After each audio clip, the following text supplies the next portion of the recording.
Seoul, Busan, they are very interested in exploring and moving into so-called smart city. John talked about a lot of things about blockchain-related issues and many other sort of disruptive technology issues that we to deal with. And second group of the cities facing challenges, difficulties these days, are the ones economically affected. I'm talking about a place like, you may not be familiar with those daily cities, Ulsan or Changwon, those areas where particular industry has lost competitive edge in the global market. For example, shipbuilding area, or even nuclear plant has been under stress because of government energy policy toward more renewable energy. Now, and the third kind is the city or the community experiencing rapid aging. Old, becoming very old city. Something similar has been experienced by countries like Japan, in a way, the United States as well. Is that the remote areas in Korea are experiencing a decline in population, and average age is getting very high. So these are the challenges we have, and please share with your insights. What sort of lessons or implications we can draw from your experience in other countries, TV조선 글로벌 리더스 포럼의 연사들이 리더스 포럼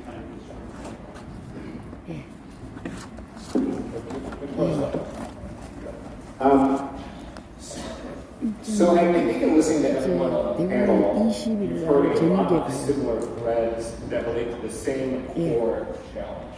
And it's not just a U.S. challenge, although I think you've heard 4 different types of U.S. solutions, but it's a world challenge, and it's 2 parts. The internal challenge I think almost every country around the world is one around economic inequality. And arguably the biggest external challenge is climate change, and those things are obviously interconnected. And you've got, I think, different models of how to address them around the world that all have serious drawbacks, but they relate to, at the end of the day, a breakdown in institutions, international institutions and domestic institutions, and a distrust that those institutions can work. I think you have one model, which is the state-centered model, the Chinese model, of the way to deal with this rapid change we see from technology and the resulting implications around inequality and climate change, is centralized control. A centralized government-run economy can move fast enough. And I think China's done pretty well at that, but there's a big trade-off, and that's freedom. Individual freedom is obviously under attack, I would argue, in China, more so than many other places around the world. And then you've got more of a European-Japanese approach, which is more withdrawing from the world, and the sacrifice there is growth. I think we've seen a long-term lack of growth in Japan, and over the last 10 years, virtually no growth in Europe. And then you have a U.S. approach, which also rejects the institutions, and it's much more based on this decentralized approach of companies, investors, private institutions taking up their role. And I think the big trade-off there is community and inclusivity. And these are huge trade-off problems. And the interesting part about South Korea is it's kind of a hybrid of these different economies. It's a democracy that has a very close connection between the state and its capitalist system. It's been able to move very quickly so far, but I think it's at this big turning point where large companies can't keep up the level of innovation that they have been over the last few decades. And I think the question is, what's next for Korea? Does it empower entrepreneurship, innovation and technology from the bottom up? Does the state have even more aggressive industrial policy than it does now? Does it start to withdraw from the world in order order to protect its manufacturing. And obviously the U.S. is sort of dealing with now this reversion to protecting its manufacturing. And so I'm going to answer your question with a question.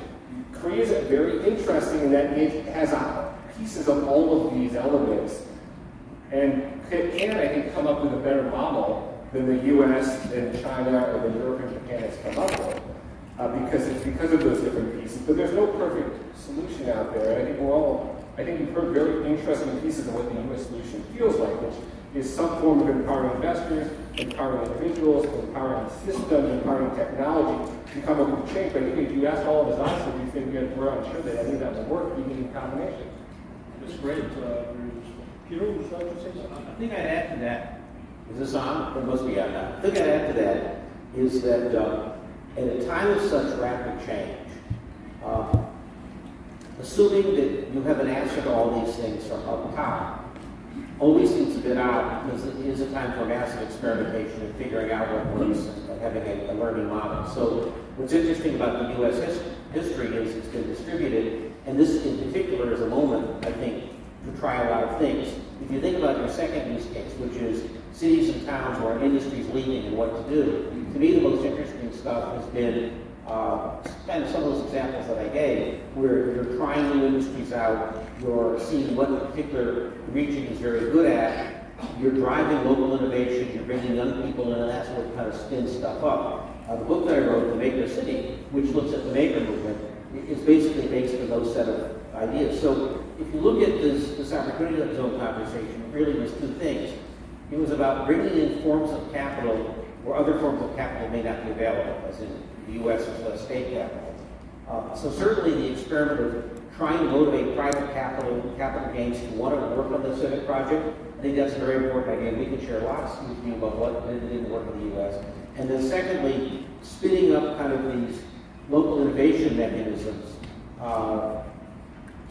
Again, particularly in areas that have been challenged, there's a lot to learn from there. And finally, I think the U.S. learns a lot from Seoul on what does it mean to do a smart city. And I think that whole thing is moving increasingly towards smartest cities are those that enable their people to prepare for the future and find some way of adaptively putting in well-being. And so I think those ideas are also going to be Right.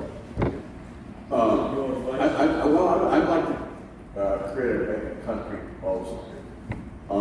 And listening to the speakers this morning, I think there's a recognition in Korea that you have a challenge in pollution. And that there's an explicit understanding that they're going to have to change their behaviors and investment in order to reduce that.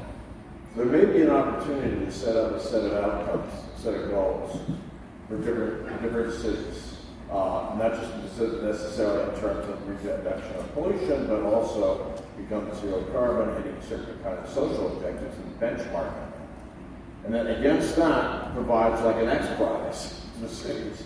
Now, would it be in the form maybe of a significant amount of money that goes into the city, investment in the city, but then also certain kind of tax credit, maybe a mix there. But get them to compete against different kinds of outcomes. But be very explicit about them, keep iterating. So maybe it's an annual basis, and once they get something like that. But over a period of time, they can learn from one another. Okay. All right, thanks very much. Larry, would you like to add anything? Sure, I'll briefly, from a humanistic point of view, I think, one of the things when you find humans stranded in a place where they're being overlooked, any challenge, the greater the challenge brings a bigger opportunity, always in life. So you have people in that area that are hungry and willing to change and in big need of it. So when I look at how you make shifts in human beings, you first need to have that desire for change. So number one, I think you have that there. Number two is I would take a look at a case study. I'm not sure if anybody's familiar with the Biltong, but it's what the Scandinavians did. There's a great history lesson in that of how they turned around their nations incredibly well with training on consciousness as well as lifting better for the world in general. So I think if you take a look at that case study, the incredible amount of work that South Korea has done in such a short period of time, and you look at that history and you add it to the economic side of that development, I think you can find some real magic. Okay, thank you very much. I think we have just one question. I think we only have 3 minutes, so we will be able to entertain one question from the floor. So, okay, please, microphone, receive the microphone, and perhaps they could identify yourself. Sure. My name is Steve. Okay. I'm one of the speakers tomorrow. I found an extreme synergy between the last two speakers there. So my question is more so for John. If you were to agree with Larry's vision on using money as more like a form for our commonality or a single language that we would all agree to, given that you are working or alluded to some of the blockchain stuff that can take the remaining $400 trillion and kind of include it. And if you guys don't know each other, I think you should, for the sake of humanity. So please, what do you think? I certainly agree that there's an affinity, and I know some of your work as well. The one thing that I think the difference is that markets are based upon price. And there's a pricing mechanism, a clearing mechanism, which I think we need to put on value. And I think that value is multidimensional. And so what intrigues me about tokens is not just the technology, but you can represent multidimensional value. And you can have, and so you don't have necessarily notion of debt. You create value, you don't have also the debt. So I think we need to go, our concept of capital needs to go beyond a simple market mechanism and more into a homeostatic mechanism. And that is a kind of consciousness. I mean, there's a Tao term, Ethereum, that refers to that. So I totally concur. I think if we're going to make this 10-year period work, we're going to have to do it in something that's extremely viral, works very quickly. And that is in transitioning capital, redefining capital along those lines. Okay, thank you very much. If I have any last-minute comment, is something like this. Hopefully, within not too distant future, at our global leaders forum, we hope to have our panel to discuss revitalization of distressed cities in North Korea. I hope to have that time. With that, ladies and gentlemen, let's give a big round of applause to our